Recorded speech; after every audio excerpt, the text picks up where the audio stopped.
All right, everyone, welcome to another edition of the Good Life Small Business Podcast. I am your host, Brian Blakely, and I am excited to be joined today by Nicka Johnson, who is the owner of Budget to Success here in Omaha. Nicka. Hi everybody. Thanks for joining us. Thank you for having me. So let's get into it a little bit here.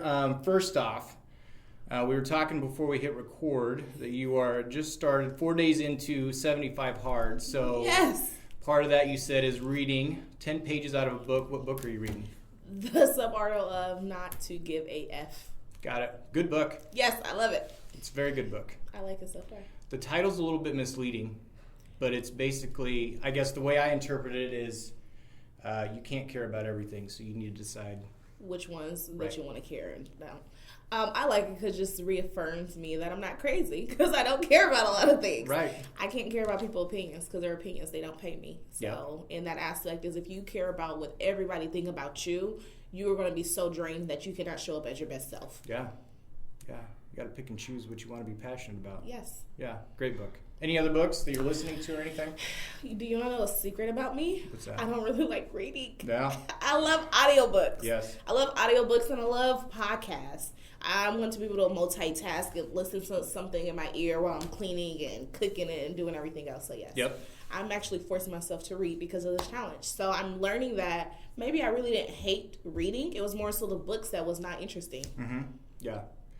Reading puts me to sleep. That's why I do audiobooks. Okay, yes. And podcasts. I love a good podcast. 10 pages, I don't know if I could get, not that I can't read, couldn't get the 10 pages read, I'd probably fall asleep after 5. So, I agree. Maybe reading in the morning. So what podcasts are you listening to? I love E.T., Eric Thomas, the hip-hop preacher. Okay. He just has this phrase of, do you want to breathe as bad as you want to succeed? So I listen to him for years. I love his podcast on the different platforms that he has. I like Earn Your Leisure. I love Sleep is for Suckers. And so Sleep is for Suckers always interview different entrepreneurs, business owners in different industry sectors of sharing their success and highlighting that. So it could be someone that's in trucking, some accountant and things like that. Certain things that I can be able to apply in the real world. I love seeing people that came from nothing succeed. Yeah. Those are the real magic, those stories that I love the most. Very cool. I haven't heard of any of those. And so this is part of the reason I asked that. It's selfish because I love listening to new podcasts. What was the name of that last one? Sleep is for Suckers. Okay. By David Shans. I believe his last name is pronounced. So I love it. He's doing phenomenal on Instagram. And it's truth. It's the real stories of, hey, people say they want to become a multimillionaire, but you don't want that journey of it. Right. You don't want that pain, the cries, the tears, and all of that. So I love seeing real success stories. Those honest conversations, those is what help me and motivates me. Absolutely. It sounds kind of like How I Built This. Okay. Have you listened to that one on NPR? It's kind of, they interview larger companies and kind of their whole journey. I'm going to have to check it out. Yeah, it's a good one. So, thanks. All right, so let's get into it here.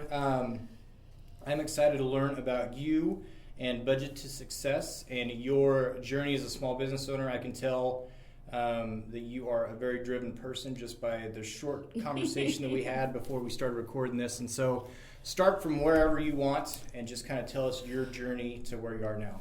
Whew, loaded question. Yeah. A little bit about me. I always like to say, like, when we having conversations, I like to start off who you are as a person. So, like, if you're a public speaker, why are you the expert on the subject matter? So going down a trip down memory lane, I grew up in a single-parent home with a repeated cycle of teenage pregnancy at the age of 16. Okay. I was able to overcome that, and I have learned while my family dynamics may shape who I am, they won't determine who I'll become. Okay. So within that, I always tell people that you hold the pen to your story. Make for sure you write a damn good one, a page turner. And so within that is I always live my life with purpose and always making sure that I'm intentional with the things that I do. I always dream to work at a corporate, I'm not going to say the name, but a big company, and I made that a dream a reality. And unfortunately, that's not what I wanted. I did not like the corporate politics. You scratch my back and you just got to look over your shoulders. I did not like it. So I transitioned back into the financial world. To date, I have over 15 years in the financial sector. And within that is I was really just passionate about wanting more. I didn't like struggling growing up. I just wanted so much more and wanted to create a legacy. Now, let me say something is a lot of people say they want generational wealth and a legacy. To me, sometimes that's so cliche. What does that mean? Is because people say it, but their actions are not aligned with that. Yeah. So some things that I personally done, I was able to go to college just about, had a full ride scholarship at the University of Nebraska-Lincoln, major in business administration. Okay. Once I graduated, I relocated and came back home, started a career in corporate America. Some of my financial highlights and how Budget Success was born is that I became a homeowner 2 weeks before my 25th birthday. Nice. We paid off over $40,000 in debt in 2.5 years with a 2-parent household income less than $100,000. Wow. We paid for our own wedding. We're coming up on our 5-year wedding anniversary. Congratulations. Thank you. We have been together for 12 years. I've known him for 16. And married for 5. So within that is we had a beautiful, nice wedding. And we was, we was young. We was in our 20s and we paid $15,000 out of pocket covering that. I paid off my first car myself. And so basically came debt free with the except of our mortgage. Awesome. Within that, anytime that I got a promotion or a raise or anything like that, I always increased my 401k. Okay. I was very intentional with my finances. I didn't want to look like I had money. I wanted to make for sure I had it. Right. So I drove my 09 Chevy Impala, and it will tick when you get in. For the first 5 minutes, I drove it till the wheels fall off. Yeah. And, not having a car payment for 2.5, 3 years, that allowed me to leverage my money to be able to focus on paying off my debt and to save. So within that is those milestones I share through social media. So I captivated audience attention on Facebook and just share my stories of when I pay off debt. Okay, we put $1,800 this month towards debt. Yep. And I remember there was a post that I seen going down my timeline, and someone was like, I can never save. And so what I started to do is that you can't criticize people. You can't recommend someone if they don't know. Mm-hmm. So how can I offer value? And that's how I am as a person. So I was like, hey, let me help you.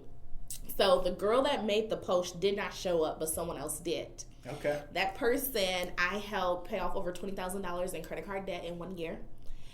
She ended up I helped her make 6 figures. Wow. She's a homeowner and just purchased her dream vehicle last year as well. Nice. So in the middle of the pandemic, Budget to Success was born. September 2020, I fired my boss. At that time, I was licensed as a loan officer, doing second mortgages in the state of Nebraska, top 5% producer in the company, and I knew what I was doing. I was always good at whatever I did. Mm-hmm. Every role I had, I created a Bible, and that was my policies, my procedures, my manuals of how to do everything inside out. I study it. Yep. But that's what, the pandemic really forced me to fire my boss. I didn't know what to do. I have one child that I share with my husband. She's 10 years old. And making sure that her education was in the forefront has always been so important to me. Mm-hmm. When I went to college, I didn't feel like I was smart enough. I didn't feel like I was prepared enough. So I always want to make for sure her mind is stimulated. We're in this world pandemic, and I can't find a sitter. I don't have a nanny. I can't drop her off at families and friend house and things like that. So I would say that's the good that came from the pandemic. Something that I started as a side hustle for the last 5.5, 6 years, meeting at a local coffee shop. I was charging people $50 at the time, up to 2 hours. Yeah. And I was like, I didn't even want the money. I just wanted to make for sure you value my time. Sure. And I went line by line, and I taught people how to budget. Nice. And for years, people was like, will you start a credit repair company? And I was like, I would never do that, because that's going to be holding your hand. You're going to find yourself in that situation. Yeah. And voila. Here we are. I have a credit repair company called Budget to Success, where we teach the importance of financial literacy, focused on budgeting, savings, and credit. Got it. Very cool. Thank you. So, out of that one client, you realized you had something. The first client that you had. Yes and no. I knew I had in me. I did it for friends and family, never for the public. So it was me learning how to be vulnerable. It was me learning how to trust people. But that one client really reassured me of, you got this gift, you got it, share it with the world, and don't hold that in. Did your friends and family listen to you, or is it easier to people that you don't know who hire you as a professional? You know what? That's a tough conversation. That is really interesting, because I feel like they listened what they wanted to listen. Yeah. So, for example, I have a friend, and one day she called me in. She asked to borrow $500. guess what? You know I got it, but you're going to get that pep talk. Right. Because you being my friend, why are you not in a position to be able to have that in your savings? Sure. So it's funny because that's kind of like the art of giving. I love to give back, but I'd rather give away to people that I don't know than family. Because my family was taking, use, and abuse sometimes, and that's taken for granted versus a complete stranger. There's no strings attached, and I don't know what you did with it. Right. Yeah. I just think that sometimes it's hard to have financial conversations, whether it's your parents or brother, sister, whoever. That's sometimes true. It's just a harder conversation to have. It is hard because people are embarrassed. Yeah. People don't like talking about the reality of the real. So think about it. Have you ever went to school and people say how much money you want to make? What do you want to be when you grow up? Right. But what does that mean? I don't know how much money I need to survive. So one thing that I teach my clients and through social media is, what is your dreams? Nothing is ever too big. What type of house do you want to live in? What type of car? Now let's create a budget. So we need to position yourself to bring that amount of money to live the lifestyle that you want to live. But I never knew how much was considered a lot of money. Yeah. Growing up where I'm from, people making $20,000 annually was a lot of money. When I was fresh out of college. So for me growing up in poverty and for me being middle class and transitioning, and I always say that I'm on a journey becoming a multi-millionaire, I didn't know what was considered a lot of money or not enough. Yeah. Talk a little bit about the transition from your corporate job and just the emotions that went into, did you ever feel like you were ready 100% to make the jump? Did COVID force your hand to where you wanted to do it, or had you set yourself up from a financial standpoint with your background to where you could make this move and there wasn't maybe the anxiety that there would have been if you would have tried it a year ago? When I fired my boss? Yeah. Whew. I was scared. I was scared out of my life. I was scared to fail. I was scared because so many people looked at me. I had all the eyes of the world in my community to believe in me, and I wasn't believing in myself. So were you scared to fail, or were you scared? Was there any financial part of it that scared you, or were you okay there? I had 6 months of my livelihood expenses in account. Okay. My husband and I. So I always believe in budgeting, controlling your money so it's not controlling you. Savings, pay yourself first. So I always say, don't go work a 9 to 5 and don't pay yourself first. Credit, I had excellent credit. I have an 800 credit score. I always practice what I preach. So the savings was there, but it's still scary. Even if you have that, is because you're chasing that sale. It's not that guaranteed income of that biweekly. Although I was a loan officer and I got paid commission and things like that, it was scary to say, how am I going to pay my mortgage? How am I going to cover my car payments? Or just how am I going to survive to make for sure that I can maintain the lifestyle that I have been accustomed to, that I have built. I worked so hard, and for me to quit my job, who's to say I'm going to make this money? Oh, but baby, you couldn't pay me nothing to go back now. Yeah. What was the final straw? Or was there one? It was. I cried, and I started to go into a deep depression. So the company was actually, Loki was grooming to be an AVP. Okay. I knew a lot, and I didn't think the financial world was similar as like corporate. It's still considered corporate America, but sure. I'm not. Fortune 500 companies that's here locally. Yeah. The more you know, the less I start to feel like I was shocked. This is not what I like. What I did not like was I had perfect attendance. I would be the first one to come to the bank, the last one to leave. Worked hard. We did this conversion, a new system, upgrade, and things like that. And I just started seeing so many different changes. So about 6 to 9 months previously, they did the massive layoff of a lot of execs. Okay. And I started thinking from perspectives like, why would I work for a company for 20 years and I'm close to retirement? I lose all of that, all my benefits, like in the blink of an eye. And they did it right before they was doing bonuses. So then I'm like, okay, well, do we make money like that? And then they start nitpicking about overtime. And then it was the micromanaging. And then we worked home for 2 months. 2.5 months. I always done lending back office. When COVID first hit? Okay. My loan goal was still $500,000 a month. Still making it, but it's a lot of struggle. So there's no overtime, but of course I'm only getting paid for 40 hours, but I'm putting really in about 50 hours. I'm not clocking in the time that I should be. What happened was that we was to be a top producer, and I just feel like they wasn't a industry leader.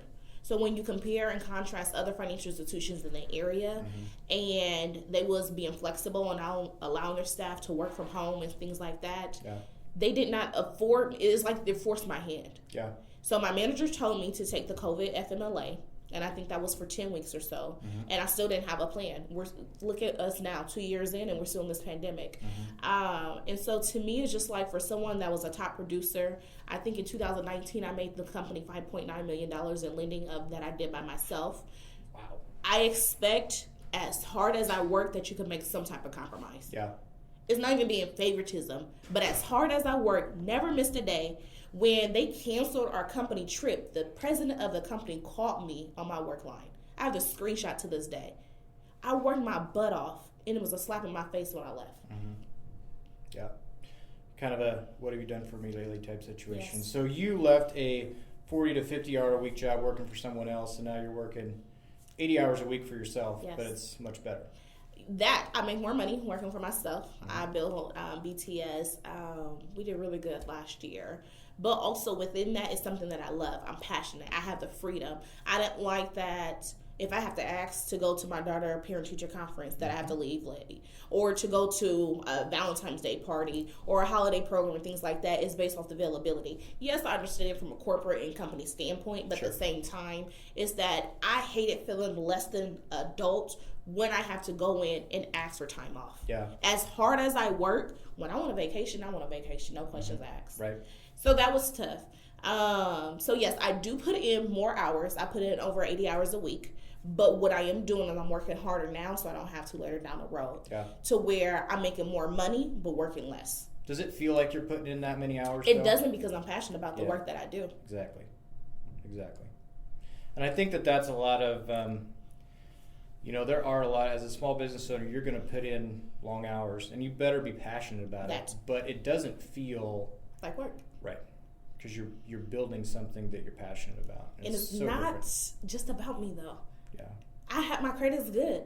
Why in hell do I have to start a credit bureau company to help everybody else fix their credit? My credit is good. Right. It's because I love what I do. Yeah. There's not another person that you can put in the room that I won't outwork, because I love what I do. I go hard for my clients, for my community, and everybody around me, because I want to have those uncomfortable conversations surrounding money. Because it's not about how much money you make, but manage the money you do make. Sure. When I was a loan officer, I've done loans for people making $50,000 annually. Live just fine, comfortably. I've done loans for people making six figures, living check to check. Yeah. So let's talk a little bit about the business, about two different things. First off, what's your ideal client? Okay. Answer that first, and then I'll ask this next question. So my ideal client, it's funny. Okay, so ideal client or target client? Either one. If I'm out there listening to this right now, and maybe I think I need some help with my finances or just getting on track, and I meet a certain criteria, who are you looking to help? Is it someone, 2 cars in a house? Is it someone that is making 6 figures and just needs to get some things figured out so they're not living in paycheck to paycheck? Is it both of those? It's both. I love helping people overcome poverty and living that check to check and those type of situations. Yeah. I love it. I will say that the main focus will be that mental mindset for anybody. You have to be ready, because credit repair is a team sport. My company will do about 80% of the work. The client has to do the other 20%. A lot of that comes down to communication. You got to make for sure that you communicate with us, because when you're working with people's social security number, when you're working with people with less than desirable credit, typically they don't answer their phones. They don't answer unknown numbers. They don't like checking their mail. But we need to do that. Some people have anxiety knowing that they just went shopping all weekend long and they don't want to check their bank statement on Monday morning. Yeah. You have to go through those pains. You have to go through those hurdles so we can be able to get you to the other side of your desired goal. Yeah. So success is whoever is out there listening, success is up to you. Only you can define the level of success that you desire through budgeting, savings, and credit. So that may be, what is success? That's subjective. Success may be just become a homeowner. Success may be, being able to afford your bills and not making partial payments. Success may be relocating from the circumstances and environment that you're in. Only you can define the levels of success. So my biggest thing is long you are mentally prepared. Also, long as that you're not in a financial burden, that you anything that's going to prevent you from paying your bills on time, because I don't want anybody to sign up and we're a financial burden. Mm-hmm. It is an investment into your future. Yeah. And as long as you're not in an active bankruptcy, we'll open you welcome arms. Yeah. So what are, and you talk about as much as you want, but what are some of the services you provide as far as helping out a client, which you kind of walk them through? And it sounds like as much as anything, you're an accountability partner for them. We are. Yeah. We are.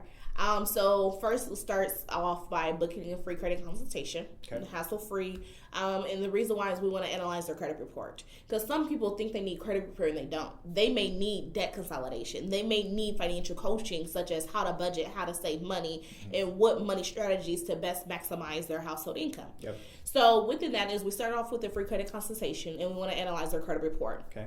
Within that is credit repair takes two processes. Is one, we got to challenge anything that's inaccurate, outdated, unverifiable in the credit report. Okay. We have been successful removing bankruptcies, repossessions, collections, evictions, charge-offs, student loans, late payments. Okay. So we want to challenge anything that's driving that credit score down ultimately. Okay. Two, you got to rebuild.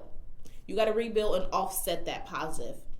You got to rebuild making those payment history, because your credit score is broken down to 5 points.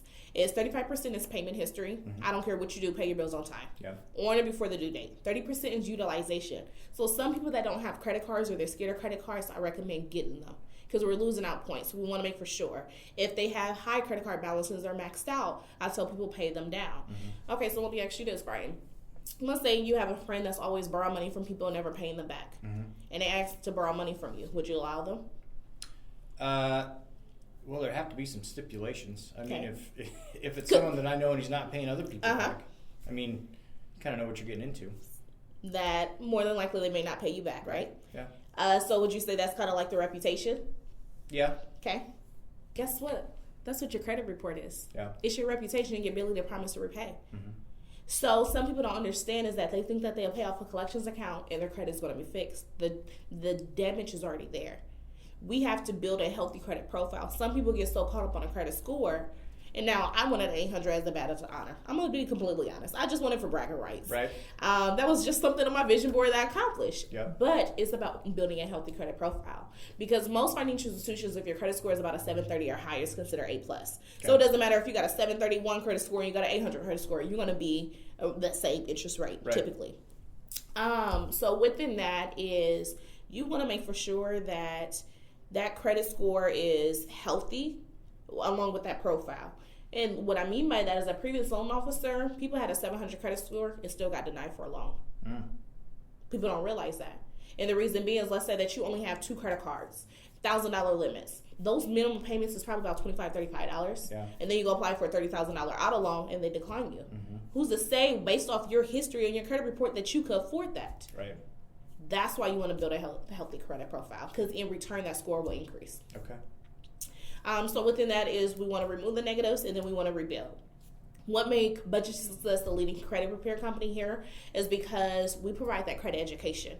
We want to make for sure that we educate our clients. Mm-hmm. We don't want to place a Band-Aid over a wound, so we really want to make for sure that they understand what we are doing, mm-hmm, and also being communicated throughout that process. And that's why I put so much money into the company, yep, to where they get those alerts, those text alerts and emails alerts every time a dispute and challenge is going on their behalf, to where they have access to a VIP client portal so they can track those results and communicate with the team. And additional money to make for sure everything is secured, sure, because of what we do. That's awesome. So credit education, also credit building. You can go to somewhere else, another credit company, they're not going to tell you how to build your credit. You're going to pay for credit repair and they may get something removed, but what about if your score doesn't increase or anything like that? Sure. So we want to make for sure that we help credit build. And so we partner with secondary companies that give people second chances. Okay. And so within that is just really collectively, that's how we help bridge the economic gap. Okay. How long do you typically see that you're working with clients? So clients do see results as early within 45 days. Typically, on average, graduated program between 6 to 9 months. Really? On average. Because credit repair is not something that happens overnight. Oh, no, it's not. I'm glad you said that. Yeah. You cannot have bad credit all your life and things are going to be fixed in 30 days. Yeah. Those are illegal. Those are scams and things like that. You cannot buy trade lines. Those are illegal. Do you think you could go to Capital One or Chase or any other company and go get a trade line? No, that is illegal. If you buy a trade line and it boosts your score and then you go get a mortgage, that's lending fraud. That's theft. That is racketeering. That's a felony case. So people don't understand. And so I like to explain the whys of why I do what I do not do. Yeah. But it's good because if 6 to 9 months on average, you need that time to create good habits. Because it's a behavior change. Yeah. It's a mindset shift. Yeah. Within that is, would you be willing to invest maybe even if it was a year, if your credit was a 400 credit score and it was really bad? Because what happens is as their score increase, then I need a car, then I need this. Yep. And guess what? Now we're back going down the ladder. We got to climb it back up. Doesn't work that way. Yes. So within that is that we just really want to educate and when it comes to credit repair and start having those uncomfortable conversations, because some people, they think that they're the only one that's going through it. And I say, I'm a financial coach, not a financial advisor. You're not alone. There's so many others. Yeah. So credit repair is our number one thing, and then also do financial coaching. I have not hired other people to do that. I do that one-on-one. Is because people can't say the things I say. Yeah. And because of my experience and things like that, I like building those relationships. So we do those one-on-one via Zoom, and I like to be a little personable and build that rapport. And I like to create a functional budget. And the reason why I say functional is because you may go over, you may go under. Don't beat yourself up. Right. I like to create a savings goal because we always got to pay ourselves first. Right. And then a debt reduction strategy because the same things that I have done personally allow me to pay off debt. Yeah. Perfect. Okay, so the question, and this can be two-part. You can relate it to the business, but you can also relate it to the budget side of it. How important has it been? The question is whether it's a spouse or someone, a positive influence or someone that pats you on the back when you need it, kicks you out of bed and get you going when you've had a rough day before. From the business side, like talk about the relationship or how supportive your husband has been and kind of, how you guys have worked together on the business side of it, but also talk about how important for a husband and wife to be on the same page when it comes to the budget side of things. Ooh, yes. Working together. Okay, you're going to have to remind me the second so question. Start wherever you want, but first thing is I have a huge support system. What you put into the world is what you're going to get out. And because I have a good heart, I always give with no expectations, no strings attached, just because of who I am at the core. I am super blessed. In that aspect is that I like to call, and I coined this, is my board of directors. I have my top 5 board of directors. Okay. And what does that look like? When you think about a company, they have a team, a board of directors. And those board of directors make those decisions for that company. And they want to make for sure that they contribute to the bottom line goal. Why don't people have board of directors for their life? Good question. I do. Yeah. And within that is, who are you hanging around with? Who's those influences? Who's those assets? Because when I say finances, I love this, is that it's not just about money. But do not continuously allow people to make withdrawals out of your life if they're not making deposits. So in my life, I have my top 5 core, my board of directors. Those are the people that's going to uplift me. Those that's going to be there when I say I don't need anything and they know I need something because of that pride. Yeah.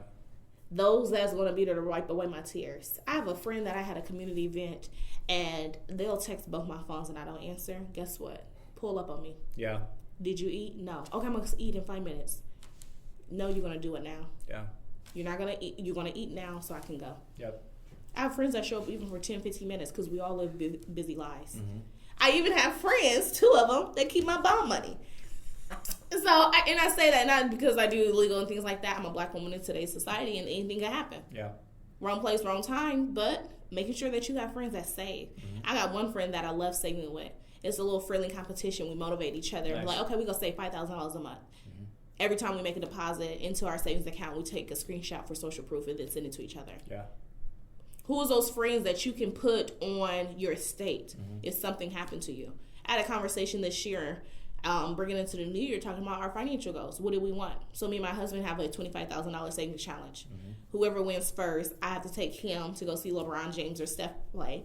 If he beats me, but he won't, When I win, my money's on you. Thank you. Sorry, you know, but when I win, he has to take me to Maldives. That's on my bucket list. So I'm very strategic about the things I do. Yep. So yes, I have a board of directors of my life, and I'm very conscious of that and making sure they are feeling me. And so when I feel like I'm falling, they're there to catch me and in return. So that answers the first question. The second part, the support. With my husband? Yeah, the conversations that you and your husband had when you were leaving the corporate job, going to start this business. What was that like? Oh, well, when I was at the credit union, he kept wanting me to go for a lead position and branch manager and stuff like that. Mm-hmm. And I knew how some branch managers was making. Yeah. I made more money than them as a loan officer with my commission and my payout. So why would I go apply for a more position for more responsibility? Oh, we managing people? Ooh, we don't talk about that. Right. Why would I do that to myself? So he was very supportive as far as wanting me to fire my boss. And I have that tenacity and that will that I can be able to take our family to where we want it to be. Mm-hmm. He's so quiet. He's a complete opposite of me. I'm that face of that networking thing, but he's going to be that silent heavy hitter in my background doing the things I need to be done. Yeah. But support system back there. It sounds like you guys had to work together to accomplish your goals. Communication is key. Yeah. There's no such thing as a perfect marriage, because I even considered leaving him. And I'm very honest about my lifestyle and my life and things that I go through. And within that is, even in the financial world, the two reasons why people get a divorce, finances and communications. Mm-hmm. So I remember a couple people had went through a divorce that I talked to doing a loan. And it was like, oh yeah, the divorce decree said I have to refinance this auto loan. Well, baby, if you don't qualify for this loan, you can't do it. The judge has no jurisdiction when it comes to the financial sector. Mm-hmm. So communication is key. That was my minor in college. And that is my top 5, the Gallup strengths. I'm a communicator. And so I like to have those uncomfortable conversations. And so I'm going to always want to communicate, even if it's good or bad. Yeah. Even when you have a disagreement, that is still healthy communication because you need to learn something from it. Yeah. So yes, we make for sure we communicate all the time. What are our financial goals? How much money we made last year? How much more money we need to exceed to make more to reach our milestones? Yeah. So I always wanted a lot of money. I wanted to become a multimillionaire. Good for you. I have no doubt you will. And I just think it's important to highlight, I've said it before on this podcast, but having a support system, because it can be very lonely starting your own business. It is lonely. Yeah. It's lonely at the top. And you need people to pat you on the back, give you a hug, but to motivate you and, say, you got this, it's just one day. One day at a time. Yeah. No matter what, if you're out there, you're struggling, or you're trying to figure it out, always say just put one foot before the other. Yeah. Long as you're trying, that's all that matters. Yeah. And run your own race. Don't compare yourself to anybody on social media because anybody could put anything out there. Yep. Run your own race, and when it's your time, it's your time. Yep. What do you wish you were better at in your business? Wish I'm better at? I don't know. Give me an example. I don't know if I like that question. Sure. So the reason I ask it is because I feel like in my business, there's, you've got to be, there's the aspect where you're working on your trade. And as your business grows, you've got to learn to be a leader. If you're going to be hiring employees, bringing people on, you've got to be able to teach them the right way. There's the financial aspect, and there's people that that's probably not a concern for you, but there's people who do not want to deal. They just want to work. They don't want to deal with the finances. They just want to go to work, and they, whatever. As long as I've got money coming in to pay the bills, then I think I'm okay. And then there's also the marketing side of it, where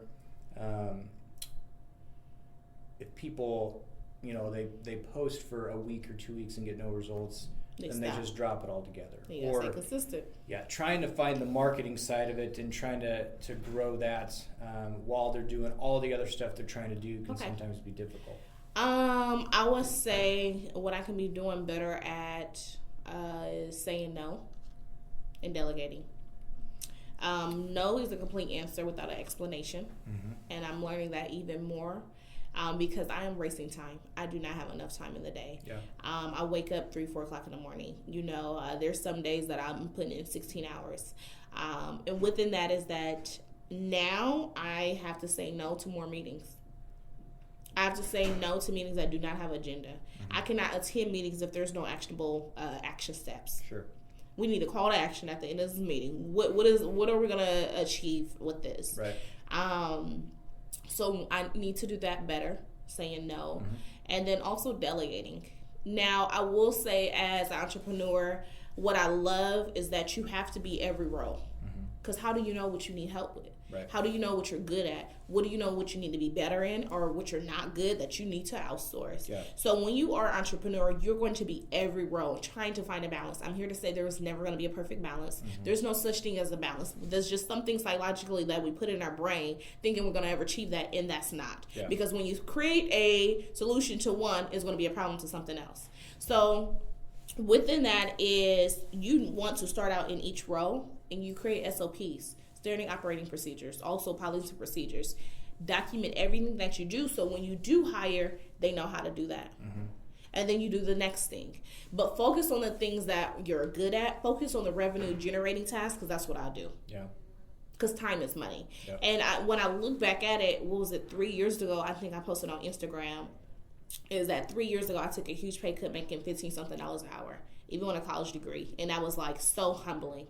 Even though I got bonuses and commission and stuff like that, but making $15 an hour, I now send out invoices no less than $150. Yeah. I don't tell, when you start a job, they tell you how much you're going to make. No, I tell people how much you're going to pay me. Yeah.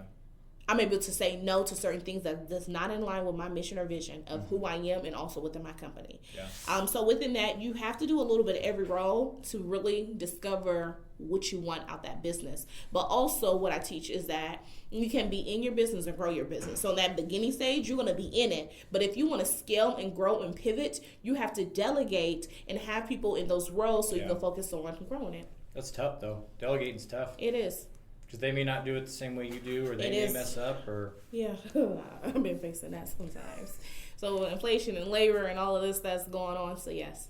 Yeah, it's tough. Yeah. If you could go back to the day before you were leaving your corporate job and give yourself any advice for the journey you have been on with the small business, would you go back and tell yourself maybe to do something different, or would you just... No? I needed every tear. I needed every pain, every sleepless night. Yeah. I needed that to make me who I am today. All I can say is do it scared. Yeah. Why wait? Life is scared. Yeah. There's no other way. You just got to get out there and do it. Yeah. Because one thing is, you either going to watch somebody else build their dream, or you go build your own. Are you going to build somebody else's company, or are you going to build your own? So that maybe is exactly the answer to the next question. But if one of your clients comes to you and they say, "Hey, I'm going to start my own small business." Okay, baby, let's go. Is that what advice would you give them? How much money do you need to make? How much is your monthly expenses? Because sometimes we are making things way harder than it has to be. What is your monthly income? What is your monthly expenses? So what is a product or service? So first, let's start out, where's your income? How can we replace that? What problem are we going to solve? Because that's what business is. We're solvers. We're problem solvers. Yep. So within that is, okay, what problem do you want to solve in this world? What product or services are you going to offer? So let's say, for example, if you need to make $2,500 a month. Okay, what do you want to offer? Do you want it to do digital products, courses, teaching, one-on-one, whatever that is? Let's divide that by that price point. So let's say you want to do a $30 product. Okay. That means you only need to sell 83. Okay, now let's divide that by 30 days, and that's how many you need to sell a day. And you want to chase that sale. To me firing my boss, and I always promote an avid, fire your boss. Do it scared. Could you do it while you're still working? Absolutely. But when I was working for somebody else and trying to focus on my business, I wasn't really. I wasn't giving it my all the way I should. And when I fired my boss, it really made me go harder. It made me be more disciplined because I had to chase a sale. I knew that if I didn't make no sale, I'm not making any money. Yeah. So I gave it my all. Yeah. And I probably shouldn't be surprised by your answer, but you focus on the financial side of it. Make sure that you're in a position where you can succeed. Yes, why not? Break it down on a daily basis. It's cliche for some people to say that, oh, it's not about money. Everything's about money. Yeah. Are you going to go to work for free? No. So please don't sit up here and tell me that it's not about money. No matter how much you love it, you can't do it for free. Exactly. When you can't pay your rent or your mortgage, you go tell your landlord, or, oh, I love my kids, please let me stay. Business is business. Yeah. It's a transaction. Yeah. Now, throughout that process, I like create meaningful relationships. But again, I'm just that honest about the situation. Yeah. I'm not going to sugarcoat or anything like that. I'm a service provider. I provide a service. And I always say, like, I'm friendly, but I'm not free. Right. We can talk once that invoice is paid. Very good. So, tell us then, where do we find out more about you? You can find out more about Budget to Success. Is Budget TO, so not the number 2. So some people do that. So it's Budget to Success. We're all social media platforms on Facebook. Follow me on Instagram because I'm really focused on dominating Instagram this year. Yeah. Do not follow me on Twitter because I'm never there. You can also follow me on my personal page. You know, Twitter get people in trouble. Yeah. People need to get rid of Twitter. And I don't know how, as a business, I still haven't figured out how you I have no time to be tweeting all day. Yeah, exactly. I barely got time to respond to emails. Right. Yeah. So, yes, our website is www.budget2success.net. Okay. .net, N-E-T, not .com. Got it. .net. And they can reach out to you through the website or just through social? Yes. Looking for a kind of consultation. I built a team. Customer service is very key to me. And I want to make for sure that that we're not just meeting people's expectations, but over exceeding them. Yeah. So I do quality assurance. I'm up late at night with one earpiece, taking notes and documenting and what we can be doing better. Yeah. But I love the work that I do. And I want so many more people to win and succeed. And I want people to realize that having bad credit is not a life sentence. Right. We're not taught about it. When you're in school, when do you learn about how to balance a checkbook, how to get a house, how to get a car? Never. Sign a contract, make sure you read it before you sign it. Yeah. How to ask these questions, so there's nothing preparing you for that. So I want people to understand is quit beating yourself up for things that you do not know, right, or the things that you did not know. The only thing is, I have a problem is that if you're not using the resources around you after listening to the podcast and you didn't reach out and you need help, that's the only thing I'm going to be upset about. But just be intentional with it and know you're not alone. Yeah. Yeah. Nicka, thank you so much. It was a pleasure to sit down and talk with you. You exude the passion that you have for what you do. I can just tell that you love what you do. The energy you bring is great, and it has been a pleasure to sit down and talk. Thank you so much for having us. You bet. Having me and the team and the company. That's right. I appreciate you so much. It has been an honor, a privilege, and thank you for creating this. This is creating another opportunity for small business to be able to showcase that work and how we can collectively come together as a community. So thank you for the work that you do. Absolutely. Thanks so much. You're welcome.